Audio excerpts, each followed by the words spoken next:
We're at the front of the car now and looking at the results of undercoating that was applied yesterday. The undercoating obviously is over 2 coats of POR-15. You can see that in the front, the undercoating worked out quite well. Yesterday I went over what I did to the horn grill boxes here. These were only coated with POR-15, same as the signal boxes. The headlight boxes were also given a quick flash of rubberized undercoating. What I wanted to go through now are the results near the transverse control arm mounts. Here you have your 3 bolts for the transverse control arm. Undercoating is firmly established here. Quite strong looking, robust all through here. Then moving back toward the tunnel for the steering box, or the steering rack, we can see that this worked out quite well here with the rubberized undercoating. Regarding a status of my work, here we have the wire for the brakes. So if you lose your brakes, the Department of Transportation required in the 60s when these cars were imported that they had to have a wire feature which would indicate if you lost your brakes. So the joke on a lot of forums is that you'd probably know that you lost your brakes before the light went on. Here you can see the 2 supply lines that come down from the brake fluid reservoir. I'm going to remove these lines and replace them with the appropriate rubber brake lines, change the fittings on them, install a couple grommets here. Here's the hole for the master cylinder. Regarding this project, I'm putting in a new 22.5 millimeter master cylinder from Elephant Racing. Because I'm upgrading the brakes to Boxster brakes, which have 4 pistons, so I need more volume in the fluid. Continuing on with the project status, this is the mount here for a couple lines that go back to the rear bulkhead. I removed the brake line that goes to the rear brakes here last night, and I'm going to redo this. I'm doing all the brakes myself anyhow.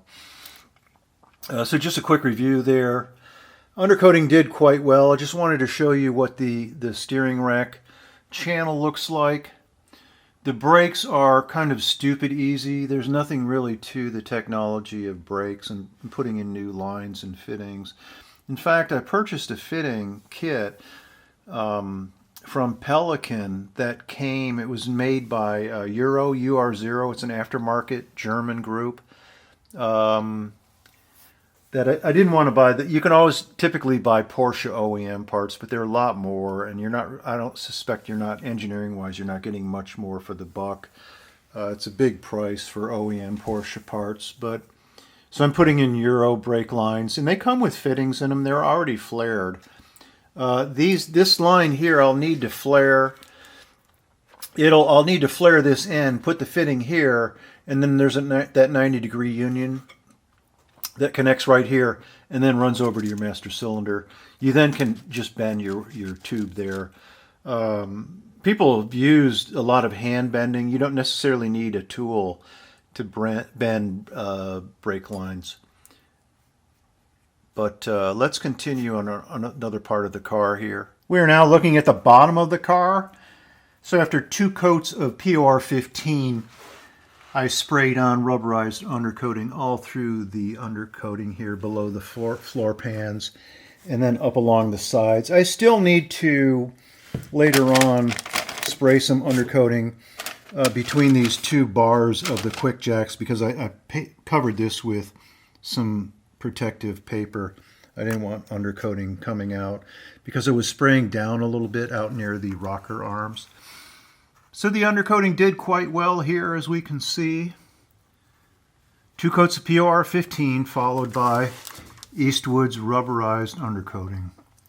So all is safe. I have 3 additional layers of protection now above the wire brushed and needle scaled old shuts SCHUTZ is what it's called.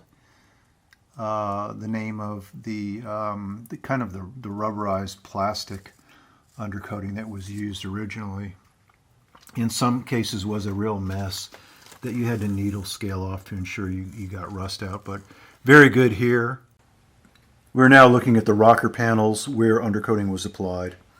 Worked out quite well here. Wanted to go through a minor point regarding the undercoating here.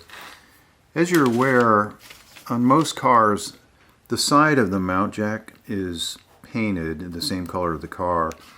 Well, I coated this with POR-15 and sprayed on the rubberized undercoating because when you use the jack, when this car was painted about 12-15 years ago, the painter painted the mount here, or the tangerine, and when I used the jack a few times when I was doing maintenance on the car before I got these quick jacks, I noticed the paint chipped off in here, so you were left with exposure to bare metal, which inevitably would have rusted at some point. So I don't use these anymore for maintenance, even quick fixes. I'd rather just put the car up on quick jacks. These scrapes that you can see in the paint here are based on my positioning of the 930 turbo flares, which actually max out about right here. So this is going to all have to be cut, all coming right up through here, because the rear turbo flares weld in about here.